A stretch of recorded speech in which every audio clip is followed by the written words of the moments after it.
Hello and welcome, I'm DDF Racer, and today I'm not going to be trying out a new car, a new track, or a new sim, or going racing, which for once means I won't get stuck behind JB. Oh! In this video, I'll be taking a look back at the crazy year which was 2020, because I did the same video 12 months ago, and looking back at that video now, it's amazing to see how much things have changed on the channel. For a start, there are a lot more of you guys watching now than there was back then, so I just want to say a massive thank you for your support and for being here. To see how much the channel has grown this year, starting off with 1,000 subscribers and now having over 3,500 subscribers, and just to see so many familiar faces come back in the comments section and the live streams week after week is just... it's something special. It really is. I am extremely lucky on this channel to be able to just go sim racing and also be surrounded by an amazing community at the same time. I'm very lucky, I know that, guys. Your continued support is what makes these videos and live streams possible, in addition to trying to hold down a day job and a personal life at the same time, so honestly, thank you.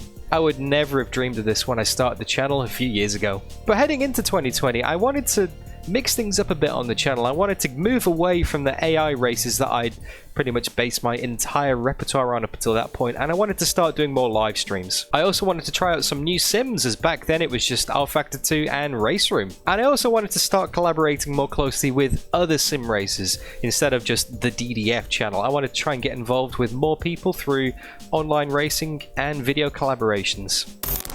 And starting off in January, well, it was rather promising really, as like I just said, we hit 1,000 subscribers. Technically that was on New Year's Eve in 2019, and this also meant that the channel became eligible for monetization, whether it was through adverts or donations on stream. And it was also around about this point as well that I was starting to become more involved with AUSNZ SimRacing through Tuesday Thunders. And little did I know at the time that this would become such a regular feature on the channel. So to celebrate 1,000 subscribers, I organised my first ever community race. It's crazy to think that now, considering the amount of events that we've had, but yep, that was the first one in January, and we had a great turnout with so many familiar faces. In January, I also did my forced feedback guide for Logitech wheels in Race Room, which turned out to be a bit of a slow burn, but would actually be my most popular video of the year. Now, at the time, I was also taking part in the virtual Le Mans Cup Championship in rFactor 2, but I had to miss the January round, and Lewis McGlade filled in for me, and you know, we had the opportunity to do the race review together, including this fantastic outtake from the commentaries. Because they ended up P1 in GT3s and LMP3s. Arisi taking the win in GT3s, and I've forgotten who drives the LMP3.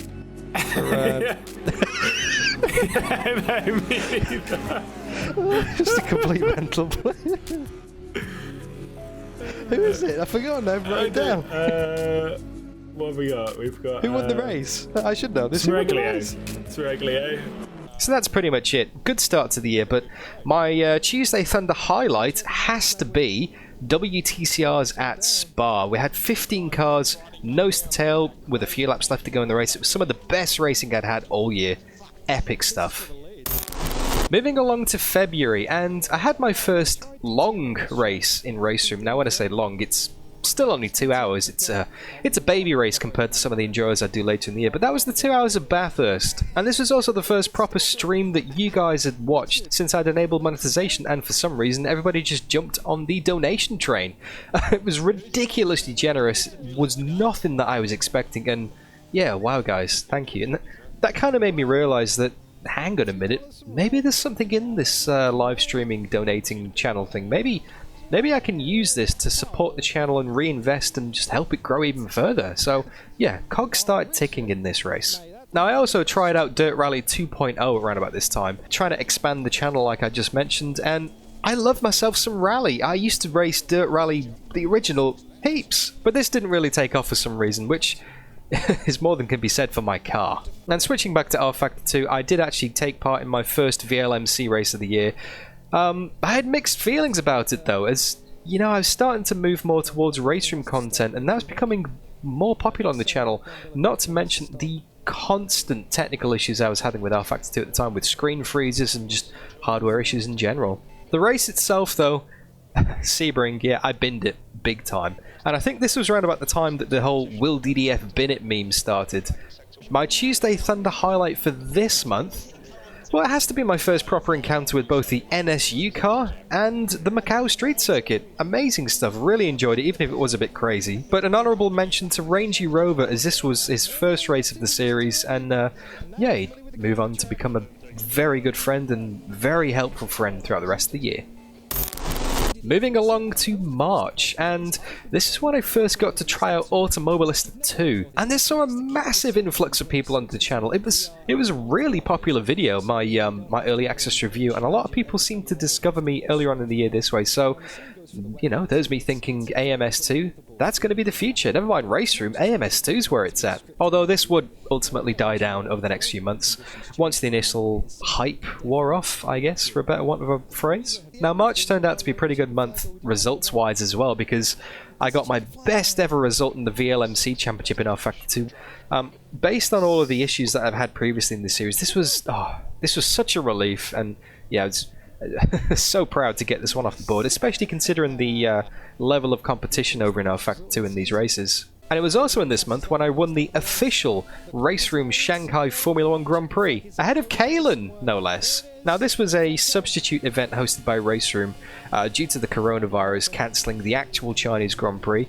and we raced the Formula 1 cars around this circuit, and yeah, I just nailed the strategy, I just nailed the laps and brought it home to basically win my first ever official race, and also introduce this soundbite, which some of you may be familiar with, onto the channel. Well done, Dan. Great win. You deserved that today. Yes! Nice win, mate. Fuck. Woohoo! Now, my Tuesday Thunder highlight for March, well, continuing the streak of success, it's got to be my first win in the DTMs at Laguna Seca. Now, along comes April, and along with it, not the best part of my life with regards to work and all that kind of stuff, really, because this is when Rona hit in Brisbane, and I was laid off work for the month, so obviously no money coming in, but lots of time to do things on the channel, so I did lots of things on the channel, starting with the Hot Lap Challenge Championship. This was an 8-round championship where I basically went out and set a hot lap in Race Room every week and then challenged you guys to beat me.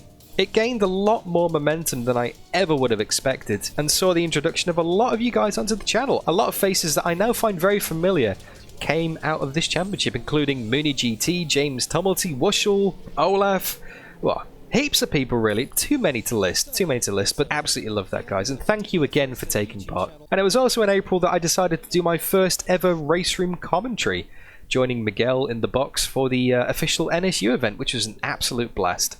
Now, obviously, around this time, a lot of real-world drivers were laid off as well. You know, they weren't racing, we weren't going to work, so it was a good opportunity for a bit of a crossover in sim racing.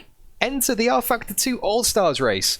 Now, I was scheduled to be racing with Jensen Button, David Brabham, Andy Prio, but they all fell through. Still, I got to race alongside the likes of Dennis Lynn and Jan Magnussen. And one of my lasting memories from that race is getting my door bashed in at turn 1 by Jan Magnussen.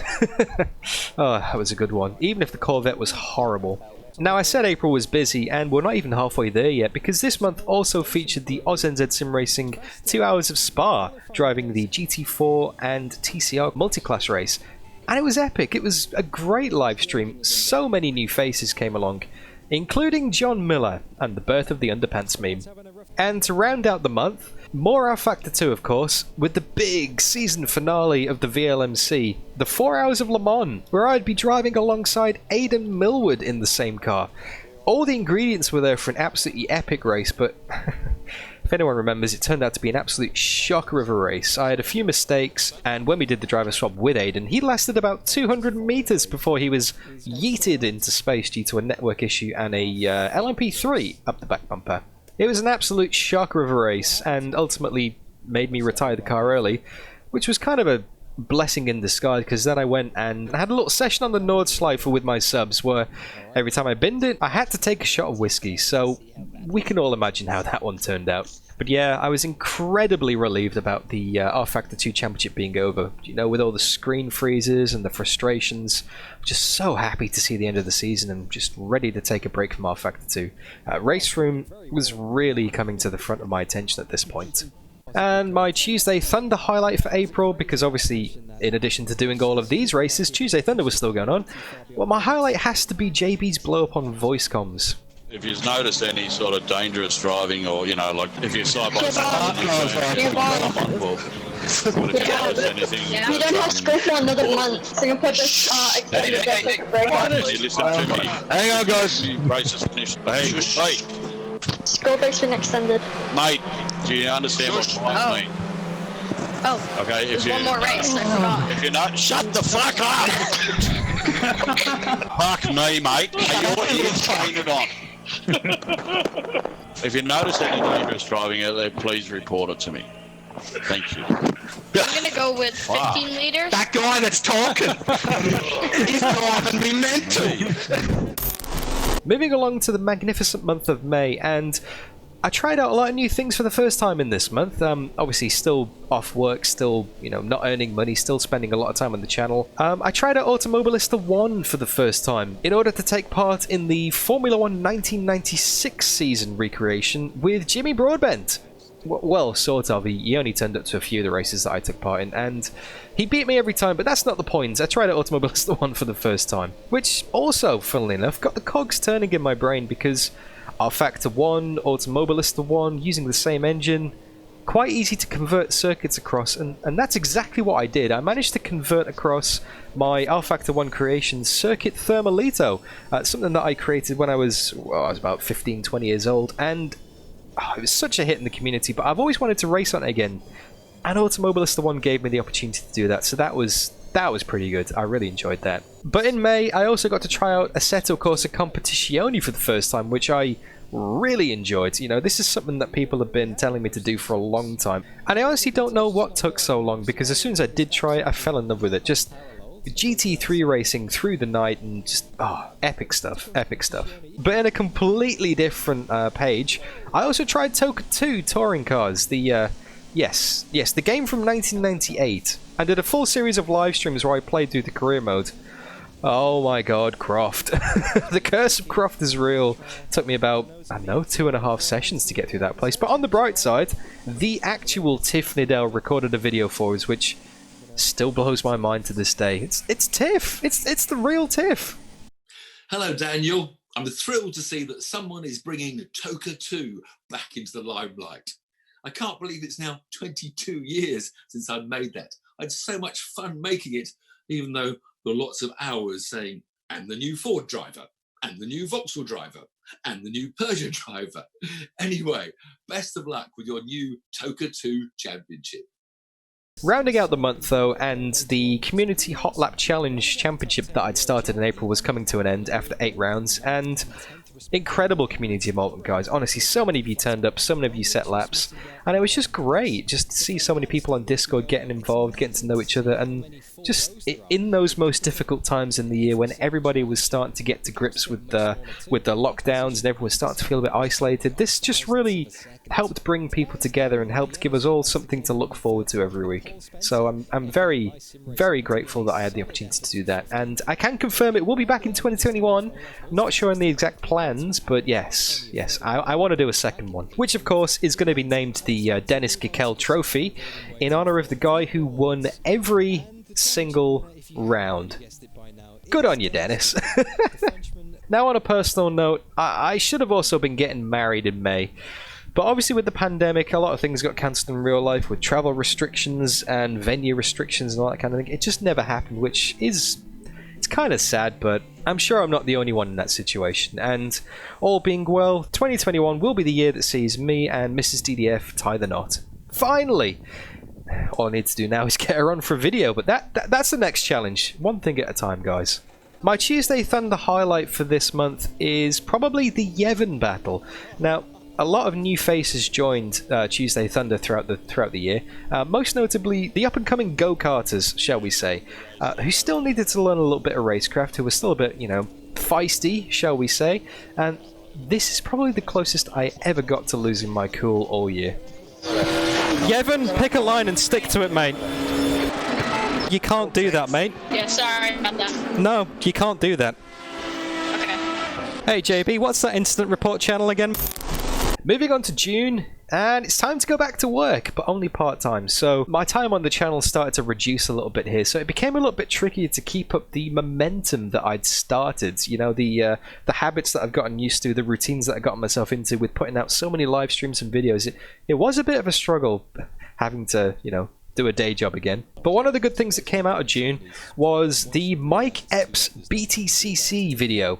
Now, if you're not familiar with Mike, he is a professional touring car and GT driver. Due to the pandemic, he was not driving his real cars as well, so he was taking up sim racing. And through the Zansho team that I used to race with in R Factor 2, and still do casually race within iRacing as well, we exchanged contacts, and he decided to come and join me for a video where he taught me about front-wheel drive, which, oh, epic stuff. He's such a nice guy. You know, you imagine these drivers, you put them up on a pedestal, you think all these things of them, but at the end of the day, these guys are just human beings. They're just real people, just like the rest of us. And just his down-to-earth manner and his sense of humor, and just, oh, he was so chill. Honestly, that was such a great filming session. And it was also around about this time that I decided to host another community event on the channel, with the release of the new Daytona circuit in Race Room, of course. So I thought I'd get a few people along, and we go and do some oval racing.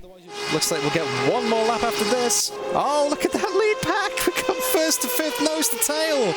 We're gonna get white flag. Oh God, in my review, this looks more like a big accident. Can't see the track. I have to look through Yellow's car to see the yellow line. Oh no, the whole train comes back. Go away. Well, I'm more scared of the train because I'm gonna get left hanging if it's more than one of you. Just need a 5-car pile up. I think I'm a sitting duck here between Wushel and Christian now. Run heading in towards the final corner. Adam's got a hell of a run. Where's that pace come from? Yellow Binsbergen holds it tight. David Young can't get past him. Olaf can't get past him as well. DDF's wide. Adam to the line. Yes! Nice one. Yes! I always drive now with a different attack. Great race. That was intense. That's really nice, David. Jelle Binsbergen takes the win from David Yunt. Olaf Holsten third. Now, also in June, YouTube, for some bizarre reason, decided to trust me enough to enable channel memberships, which means that people could then sign up to the channel and pay a monthly subscription fee in return for perks and goodies, you know, emojis and behind-the-scenes videos. This was such a foreign concept to me at first because I was still getting used to the idea that people would actually give me their money. I'm just a sim racer. I just drive pretend cars around pretend circuits in a silly headset and talk nonsense. So just the idea of people, you know, throwing me a few dollars here and there was just still pretty foreign to me. So yeah, I didn't think anyone would take me up on this channel membership thing, but hey, looks like I was proven wrong. And again, I want to just say a big thank you to everyone who is a channel member. Your support is absolutely incredible, and I know it can get a little bit quiet on the members section sometimes. So I'm going to make 2021 a big effort to give you guys some more behind-the-scenes stuff, to give you guys a bit more of an idea of what's going on in the channel and some sneaky peek stuff, you know. So if you guys want to see that as well, don't forget you can sign up to be a channel member. There's a button underneath the video here somewhere. But this isn't the shill. This is a recap. So come on, Dan, carry on topic, please. But yeah, like I said previously, guys, June was the month that I started to go back to work, and by the end of the month I was actually working full-time again. And now that I had a taste of doing YouTube for a living, well, without the income, of course, it was quite hard to go back. It was quite a struggle to the system, and I did feel quite a little bit of burnout throughout the halfway point of the year. But again, just a reminder to me that this was a very lucky part of living in Brisbane. You know, a lot of the world was still in lockdown. A lot of the world still is in lockdown right now, but for me, in Brisbane, Australia, we handled it really well, and the whole pandemic thing kind of just fizzled out, and that was it, really. So, just a reminder that I am in a very fortunate position, and obviously my thoughts always go out to everybody who is struggling with it right now. You know, it's not easy. It's just being isolated, being locked down. It's not an easy thing to live with, guys. So if ever you do want to have a chat, if ever you're struggling, if ever you just want to, you know, come and have someone to talk to, then I am there for you. You know, I might be this face on YouTube, this idiot that goes driving all the time, but if you're struggling, then talk. Please, come on, have a chat. There's a link in the description to my Discord server. Anybody is welcome. Just everybody is welcome. So come along, chill out. There's some great people there. I'm very fortunate to have such a fantastic and supportive community. So if you want to come and have a chat, we're all there for you, mate. You don't have to struggle alone in lockdown. On a slightly more positive note though, my Tuesday Thunder highlight for this month was probably my double win at Autodrome Most in the KTM Crossbow. This was a manual shifting car where I managed to resist massive pressure from Damo for 2 races. And yeah, managed to claim the double win. Very proud of this one. Now in July, things started to look a little bit different in my personal life and on stream as well, because I moved house, and finally, after all these years of having a pokey, you know, desk in a room to the side of a bedroom or somewhere, I actually had my own dedicated sim room. Oh yeah! I can finally put things on the wall, I can finally put lights in the background, I can finally make it my own, and I don't have to worry about sneaking around at 3 in the morning trying not to wake up Mrs. DDF. Now, sim racing wise, not much happened in July really.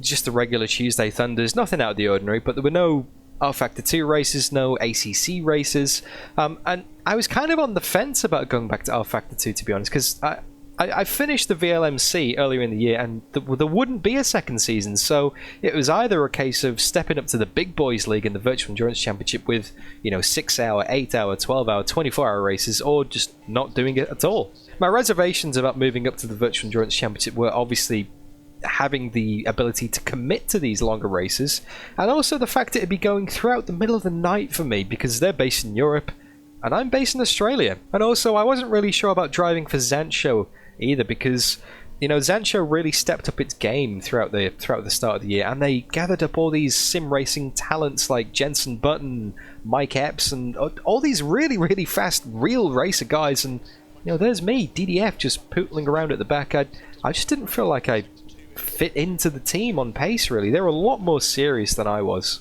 But long-time channel supporter and stream watcher and guardian of the chat, Very Important Potato, approached me with an idea. He said, why don't you come and drive for Speedymite instead? You know, we're another team in there. We're a bit more chill. Just see how it goes, and if you don't like it, you don't have to continue doing it. So, yeah, that got me thinking.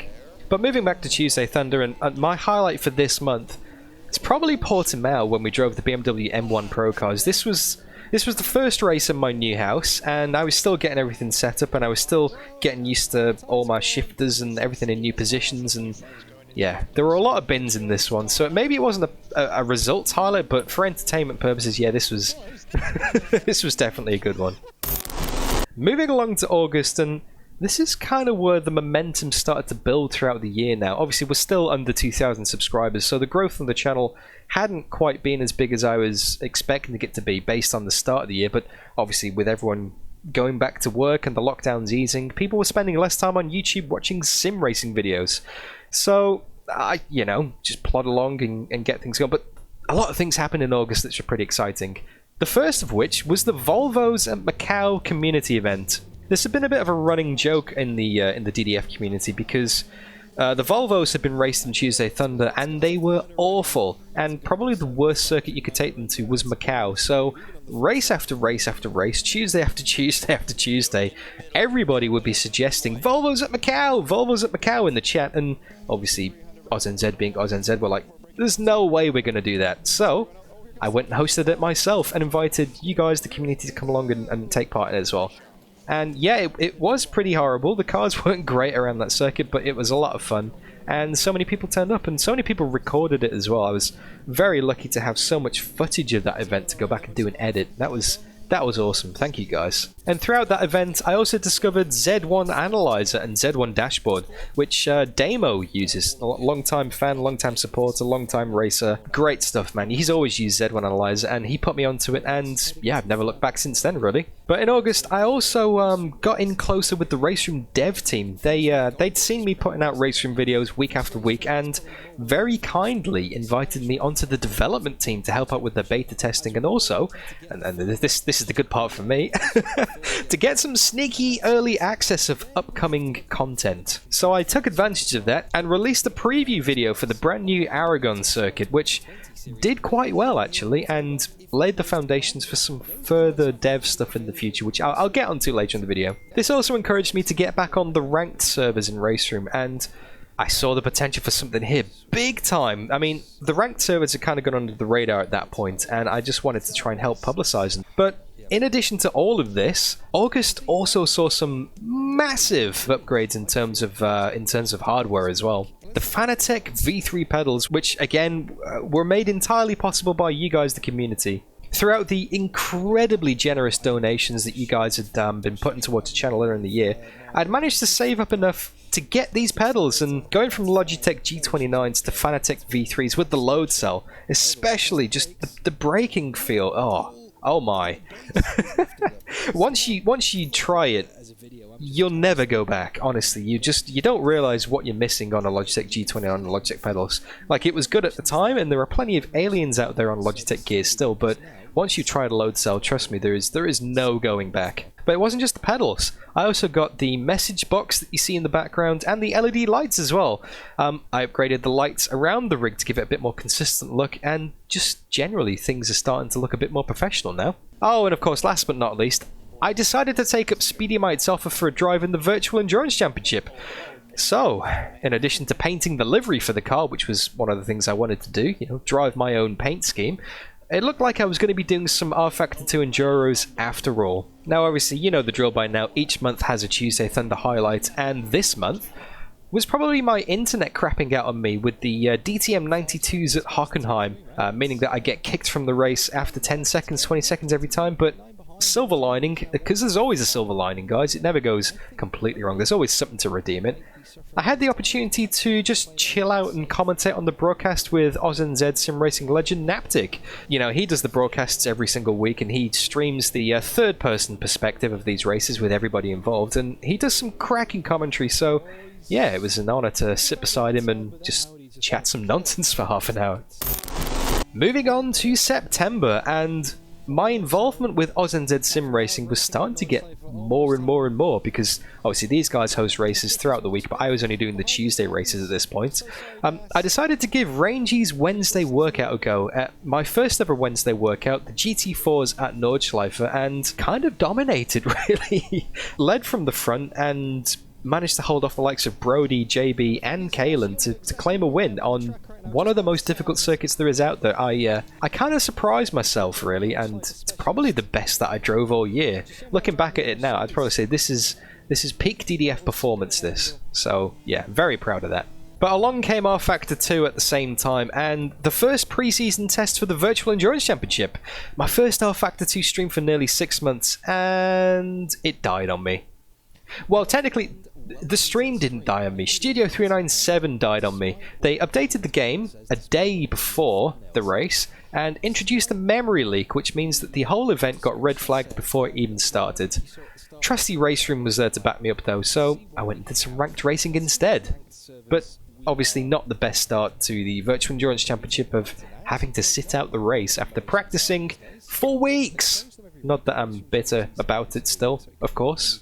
Fear not though, I would do my first ever Enduro this month, the Octane Online Racing 8 Hours of Suzuka in Assetto Corsa Competizione. Now this was pretty special because Richard Hall, long time channel supporter, way back in the day when I had like less than 50 subscribers, he's always been there, and he's always said to me, Dan, you should go and try ACC.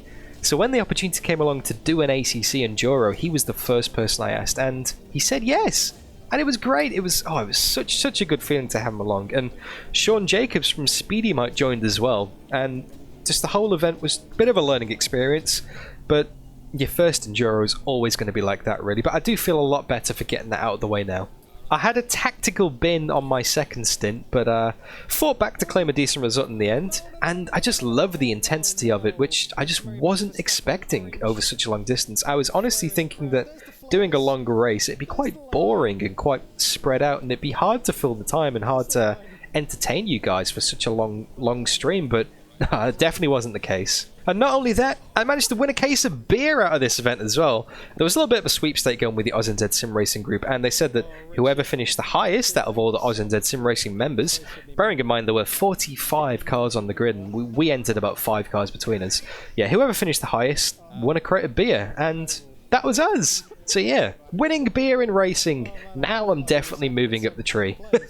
And to round out the month as well, I had a couple of epic races with said AUSNZ SimRacing group, including a double win in Tuesday Thunder at Bilsterberg in the GTR2 Porsches.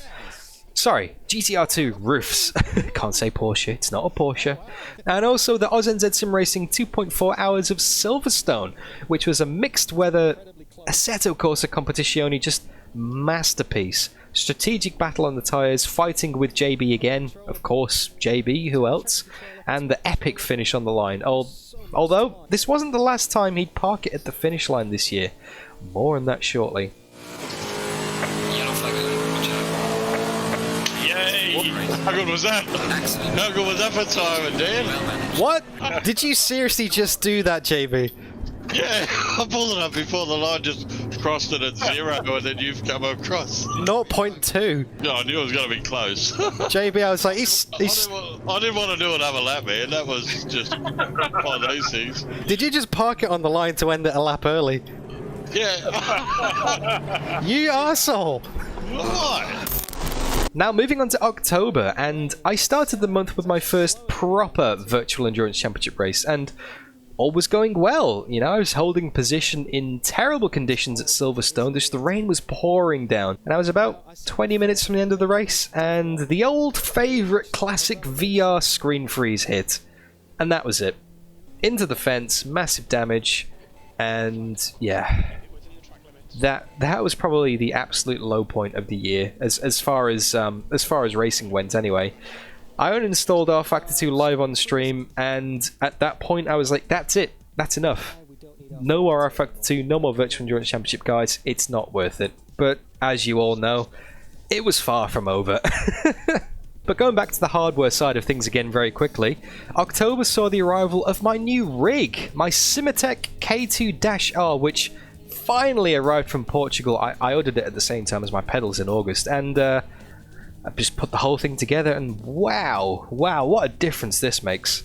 As opposed to racing on a wooden desk with boxes holding everything together and things all over the place, this was really professional and really un-DDF-like, and everything's bolted down, nothing's moving around underneath my feet. It's something that I didn't think would have as much of an impact as it actually did. I mean, it's an obvious thing to say now, having a rig and having this professional setup, but at the time it was more of a formality, I guess, really. Part of the appeal of the channel up to this point as well was the fact that I was on a wooden desk, and I was using a Logitech G29 with Logitech pedals and just things bolted together just haphazard. So yeah, this really marked a turning point in terms of my professionalism as a sim racer, should we say. And it was around about this time as well that I released my Race Room Ranked video, which was a massive hit. You know, I'm starting to realise that maybe Race Room was what I should focus on. You know, this was resonating with the community. This was getting a lot of views and getting a lot of traction, and especially with having the devs on side as well, this was really starting to get me a lot of views and subscribers. And it was at this point that I hit 2,500 subscribers, which is just insane. 2,500, insane. My mind was blown at the time.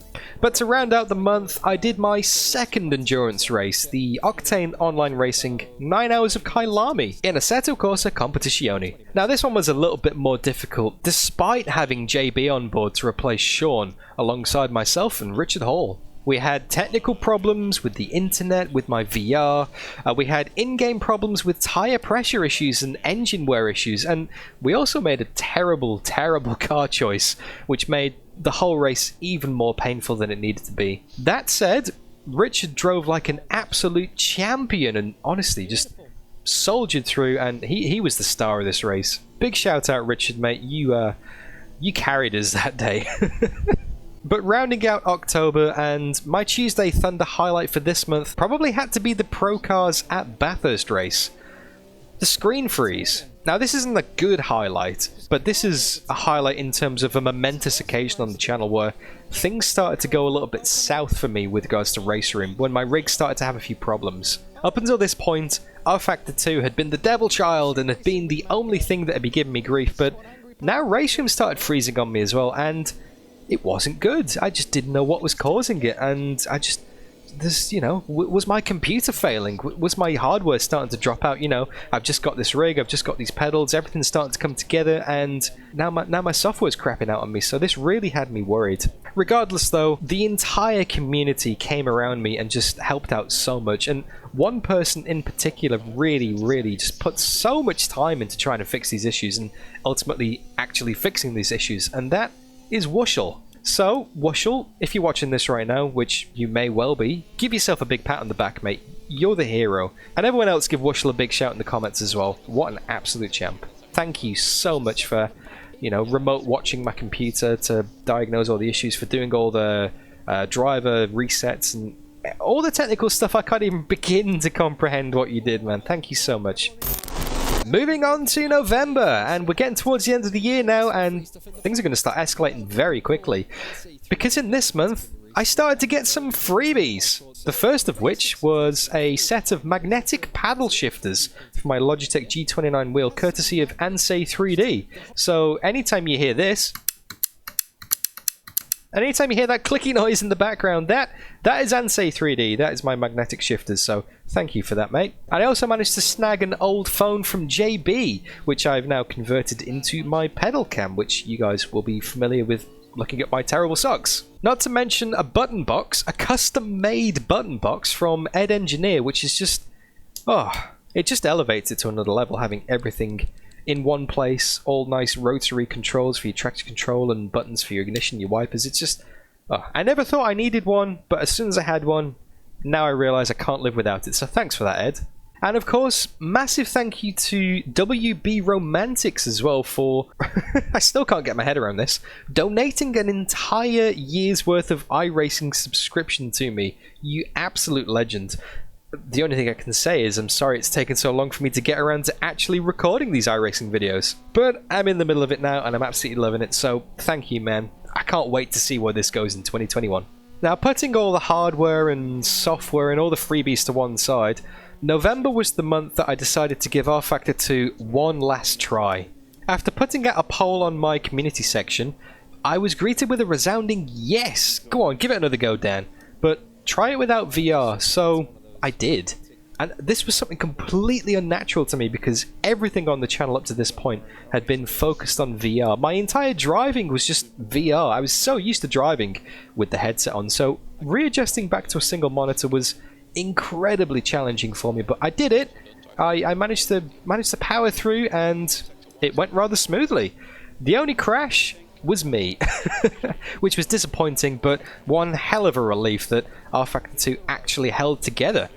VEC's back on the menu, boys! Now in November, Raceroom also started to introduce their Australian servers, which meant I could actually finally take part at a convenient time, and oh, this was great. These live streams have proved to be one of the most popular additions to the channel this year, consistently breaking records for the number of concurrent viewers and watch time on anything that I do on this channel, and it ultimately peaked with the end of the Road America Group C race. Probably the most iconic moment on the channel this year, which I'm sure many of you guys are already familiar with. Now, this was a notoriously difficult car to drive, made even trickier by my decision to go for full authenticity and use a H-pattern gearbox with manual heel toe shifting. For 90 minutes on my bogey track against Brody and JB no less, some of the fastest guys I've ever raced against. Now, despite the odds, I managed to somehow hold Brody off for the entire race, despite a little wobble on the last lap, and I retook the position and had a clear run to the line for the win. Or so I thought. JB was punctured and crawling towards the finish over a blind crest, trying to avoid completing another lap, and in my excitement and stupidity, I started shaking my fist in celebration a little bit too early, and this shook my headset loose, and I had absolutely no vision. And I drove straight into the back of him, throwing away probably my best ever win, in front of the most viewers I'd ever had on the channel. Oh, DDF. Who was that on the line? He tried calling it over comms. Sorry, man. I did call it. I was sitting over there with a puncher.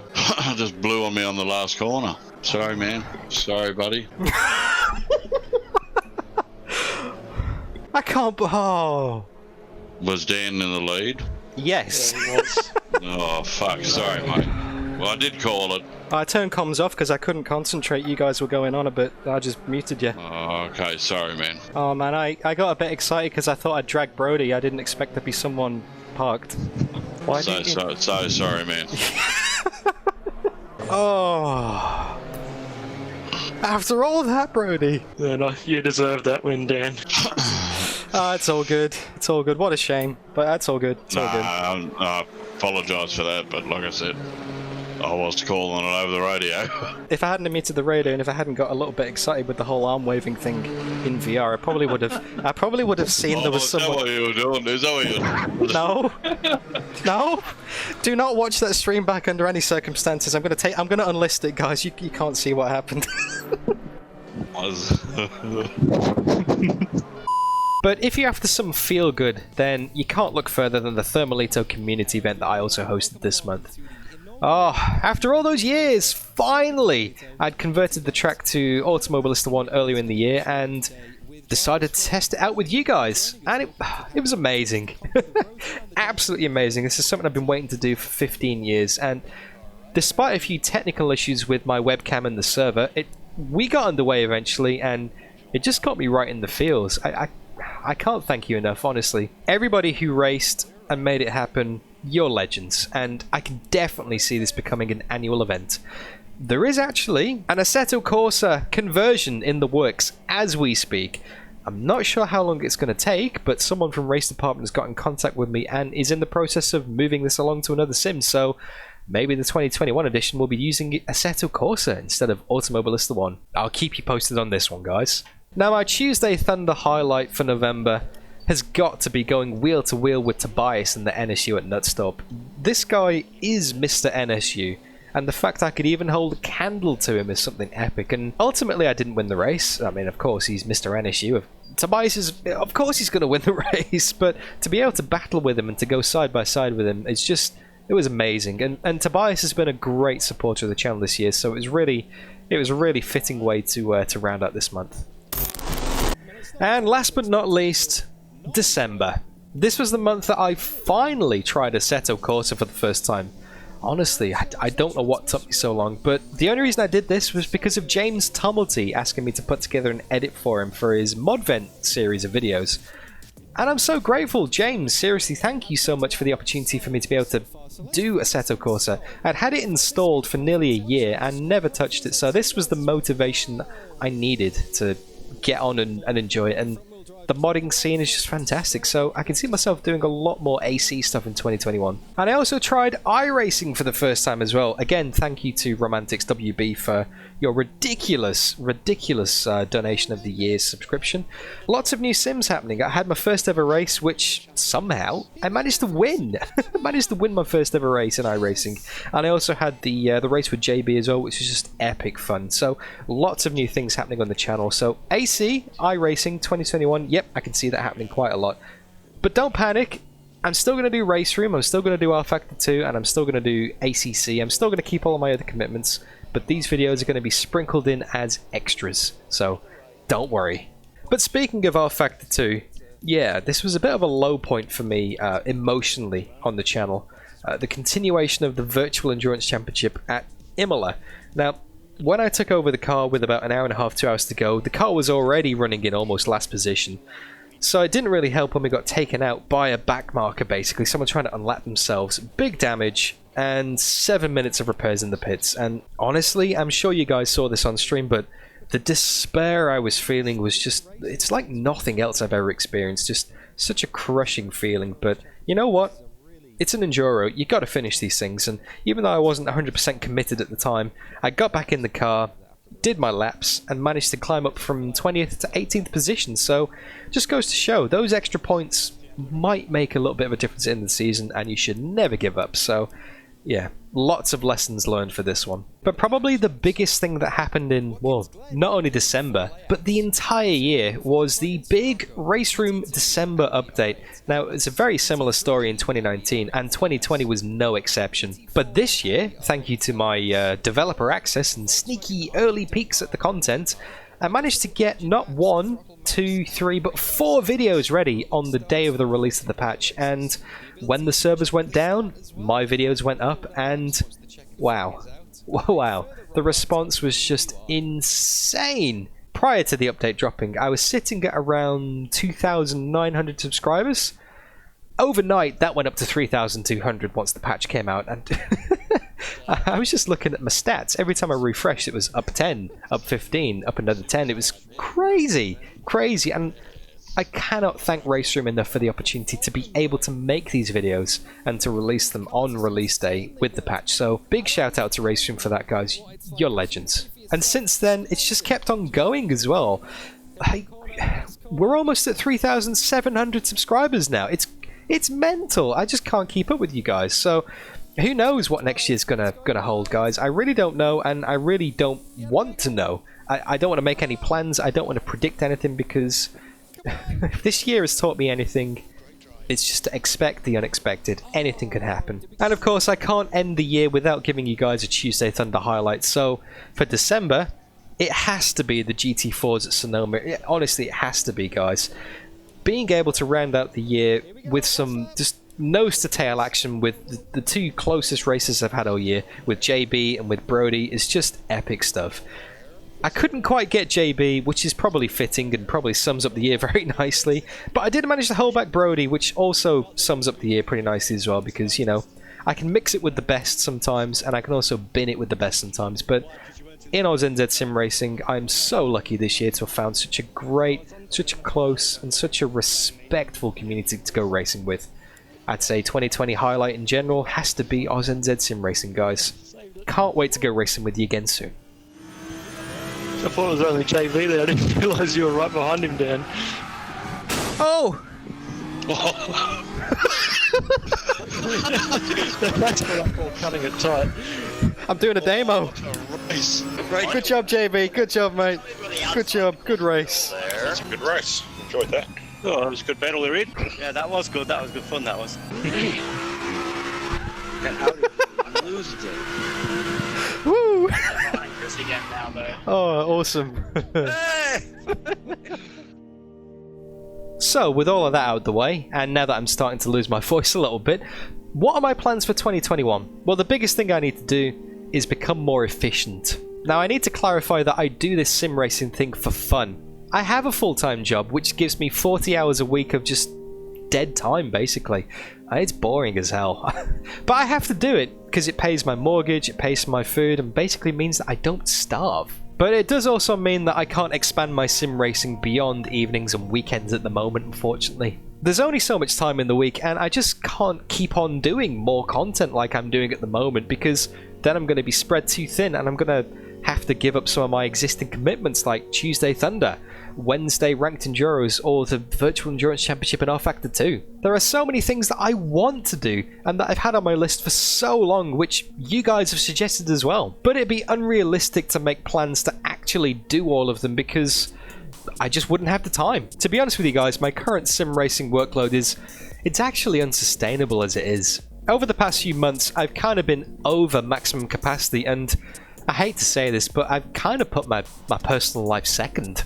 I haven't been spending anywhere near as much time with Mrs. DDF as I would like to, and I honestly can't remember the last time I slept more than 5 hours. It's just that there always feels like there's something I need to do, you know, whether it's record a video, prepare for a stream, respond to some comments, do some networking, make my thumbnails, but it just never stops. It just feels like it never stops, and I'm struggling. Now, as much as I am doing this for fun, I'm kind of a driven person, pun completely intended, and I want to see the channel grow as much as possible. YouTube appears to penalise content creators who aren't consistent and aren't regular, and I've directly seen this through my channel analytics. When I don't put out regular videos and regular streams, the traffic just doesn't get driven towards my channel.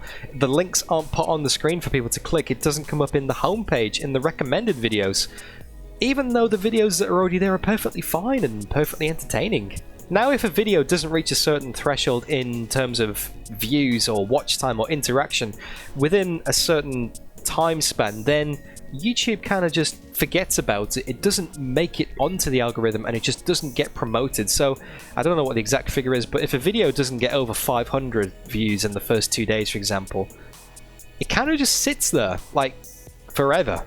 This just puts the pressure on for content creators to make videos which hit the ground running and are instantly popular with a lot of interaction and a lot of watch time. And that's just the way it works. Sometimes it's hard to keep up with that. Don't get me wrong though, I absolutely love making these videos and making these streams, and I wouldn't do it if I didn't enjoy it. My hopes in the long term are that this comes good and the channel can reach a point where it kind of becomes self-sufficient, where I don't need to do my day job anymore. But I do also realize at the same time this is quite an unrealistic expectation. Only the top 1%, 2% of sim racers on YouTube, even just the top 1 or 2% of YouTubers in general, actually get to make a living out of what they do on YouTube. And like I said, it's unrealistic of me to expect that that would happen. I mean, it happened to Jimmy Broadbent. It wasn't an overnight success. He worked on it for years and years and years, but he is now a full-time YouTuber, a full-time sim racer. So naturally, that is going to be the goal for me. But will it happen in 2021? I don't know, and I've got no way of knowing.